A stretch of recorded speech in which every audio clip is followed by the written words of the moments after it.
Good evening everyone. आज हम अपनी इलेक्ट्रोस्टैटिक की सीरीज़ आगे करेंगे। लास्ट वीडियो में हमने इसके आधे फॉर्मूले डिस्कस कर लिए थे। आज हम बचे हुए फॉर्मूले डिस्कस कर लेंगे। तो सबसे पहले स्टार्ट करते हैं आर्क के कारण। अगर कोई भी थीटा एंगल पे कोई आर्क बन रहा है तो वहाँ पर हमने पढ़ा था इलेक्ट्रिक फील्ड कितनी होती है, 2k lambda by R sine theta by 2। यहाँ थीटा क्या है, वो एंगल बना रहा है। आर क्या है, उस रिंग का रेडियस, जो भी रिंग कितनी बन रही है। क्यू चार्ज है, कितना चार्ज है उस पर। और जो लैम्डा निकलेगा लेगा वो आएगा Q by L, charge per unit length. क्या है lambda, charge per unit length. तो ये अपना लैम्डा है, उसको यहाँ से निकाल के यहाँ पर डालेंगे। के हमें पता है क्या है, के की वैल्यू क्या हमने लास्ट वीडियो में भी डिस्कस की थी, तो इस हिसाब से आर का हम निकाल लेंगे। हम बात कर लेते हैं सेमी रिंग की। तो आप देख सकते हो सेमी रिंग का जो फॉर्मूला होता है वो 2k लैम्डा बाई आर होता है। यानी सेमी रिंग में जो इलेक्ट्रिक फील्ड होगी वो 2k लैम्डा बाई आर होगी। यहाँ पर अगर हम देखें तो ये एक प्रकार से आर्क बना रही है, और जो आर्क का जो एंगल है वो 180 डिग्री है। देख सकते हो आप, ये 180 डिग्री फॉर्म हो रहा है। तो दैट्स वाई हम यहाँ पे 180 अगर डालेंगे तो ये फॉर्मूला हमारा डिराइव हो जाएगा 2k लैम्डा बाई आर। अब हम आगे बात कर लेते हैं क्वार्टर रिंग की। क्वार्टर रिंग के लिए भी दो टाइप की इलेक्ट्रिक फील्ड लगती है। एक तो उसके पैरेलल लगती है और एक उसके परपेंडिकुलर लगती है, मतलब एक उसकी लाइन में और एक उसके पैरेलल। तो के लैम्डा बाय आर, के लैम्डा बाय आर, हम इन दोनों का स्क्वायर करते थे तो जो इलेक्ट्रिक फील्ड नेट आती है वो E√2 आती है। ये हो गया हमारा इलेक्ट्रिक फील्ड का फॉर्मूला। वायर के कारण आप देख सकते हैं परपेंडिकुलर में K lambda by D sine alpha plus sine beta, parallel में K lambda by D cos alpha minus cos beta. Disc के कारण electric field sigma upon 2 epsilon naught 1 minus cos theta. अगर आपको इसकी PDF नोट्स चाहिए तो आप comment कीजिए, हम इसको PDF नोट्स भी आपको प्रोवाइड कर देंगे।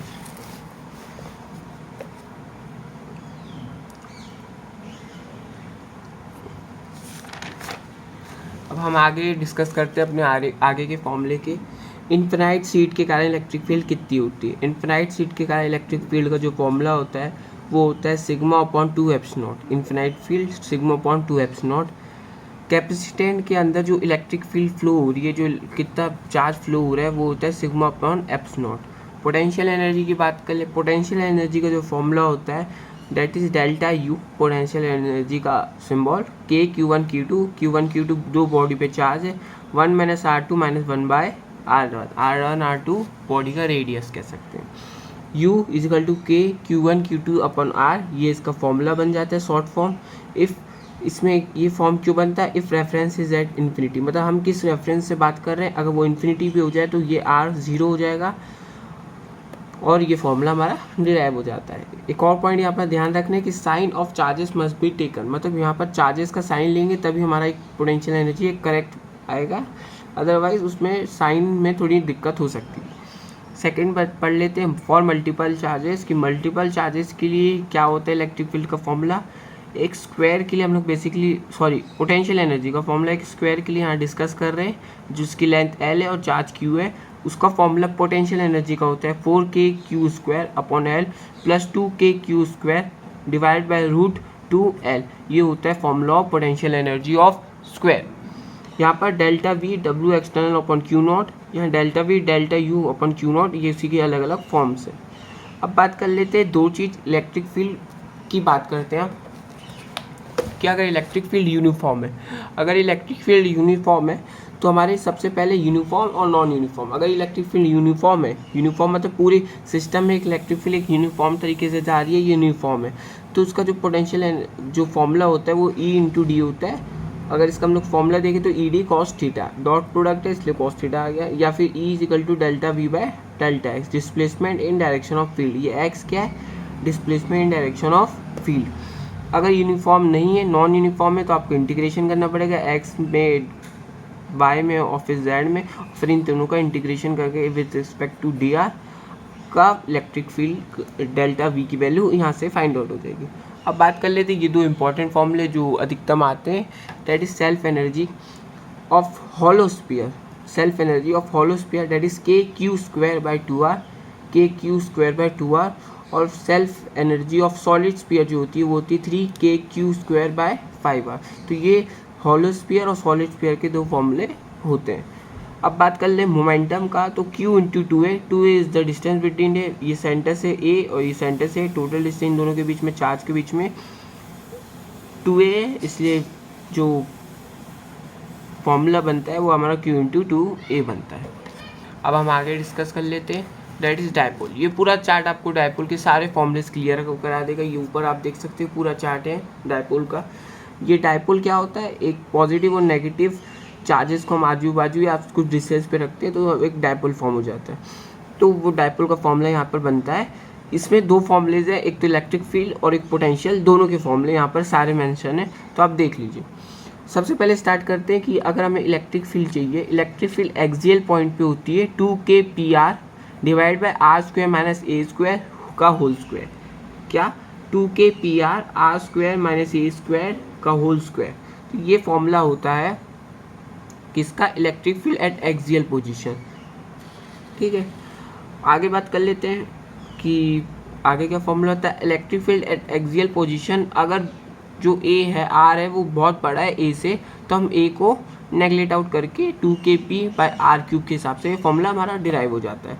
सेम पोटेंशियल एनर्जी क्या होगी एक्सियल पे, kP/r², kP/r² minus A square. अगर ये बहुत छोटा है तो हम इसको kP/r² लिख सकते हैं। ये दोनों एक्सियल पॉइंट पे इलेक्ट्रिक फील्ड, एक्सियल पॉइंट पे पोटेंशियल फील्ड। अगर कुछ थीटा एंगल पे जाए तो उसमें पोटेंशियल कितना होता है, kP cos θ/r², kP cos θ/r²।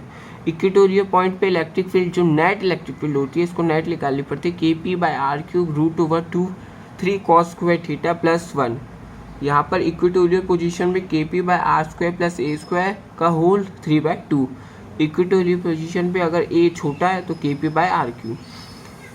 कोई थीटा एंगल पे जाएगी तो tan alpha equal to tan θ/2। ये इसी का फॉर्मूला डिराइव का है, kP cos θ/r²। v net है, यहाँ पर थीटा एंगल पे गया है। v इक्वेटोरियल पोजीशन में जो पोटेंशियल की वैल्यू होती है वो 0 होती है, ये आपको समझ जाना चाहिए। ये थीटा एंगल पे पोटेंशियल बता रहा है और ये सब आपको मैं बता दिया। नेक्स्ट पढ़ लेते हैं पोटेंशियल एनर्जी का। पोटेंशियल एनर्जी या अपन कह सकते हैं टॉर्क। टॉर्क क्या होता है, कोई भी ऑब्जेक्ट किसी चीज़ में रखा है तो वो कितना घूम रहा है, एक प्रकार से हम उसको टॉर्क कहते हैं। तो टॉर्क का फॉर्मूला जो होता है P इंटू ई होता है। Torque equal to P sin θ, cross product है इसलिए हम sin θ लगाएंगे। पोटेंशियल एनर्जी का जो फॉर्मूला होता है P डॉट ई होता है, डॉट प्रोडक्ट तो ई P cos θ हो गया। In case of this time period of oscillation की बात करें तो 2πi/p, ये इसका ऑसिलेशन का टाइम पीरियड हो गया। यहाँ पर थीटा एक्यूट है तो हम नेगेटिव, थीटा ऑब्ट्यूज है तो positive. I is equal to movement of inertia, यहाँ पर मूवमेंट ऑफ इनर्शिया बोल रहे हैं आई। आपने movement of inertia last year पढ़ा होगा। स्टेबल इक्विलिब्रियम मतलब जो पी है वो और जो थीटा वो इलेक्ट्रिक फील्ड है वो 0 एंगल बना रही है और इसमें 180, तो अनस्टेबल इक्विलिब्रियम हो जाएगा। ये आपको समझ में आ गया होगा। फ्लक्स की बात कर लेते हैं।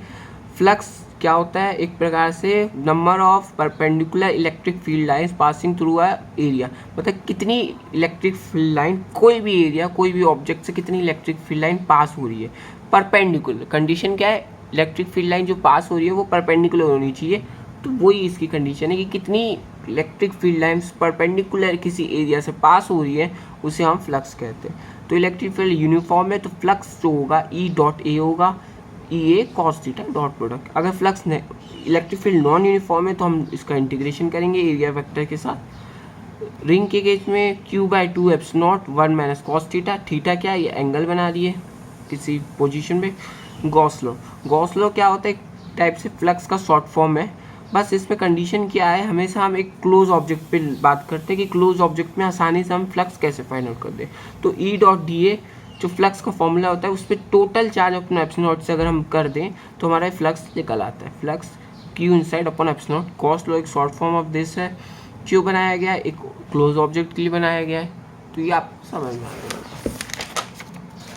हम आगे बात कर लेते हैं आखिरी के दो फॉर्मूले, that is sphere with variable density का जो फॉर्मूला होता है इलेक्ट्रिक फील्ड का 4πr² equal to Q inside upon ε0, Q inside 0 से r p, ये आप देख सकते हैं 4πr² का dr के। कंडक्टर के केस में प्रेशर का जो फॉर्मूला होता है σ²/2 ε0। ये कम ही क्वेश्चन पूछते हैं इन दोनों से, मगर आपको नोट डाउन इसको कर लेना चाहिए। इसी के साथ हमारे सारे फॉर्मूलेस कंप्लीट होते हैं। फर्स्ट वीडियो 01 में हमने स्टार्टिंग की और 0-2 में हमने इसको ख़त्म कर दिया है। तो अगर आपको वीडियो अच्छी लगी हो तो लाइक करो। इसके बाद हम डेरिवेशन शुरू करेंगे इस चैप्टर के, उसके बाद नेक्स्ट चैप्टर। Thank you.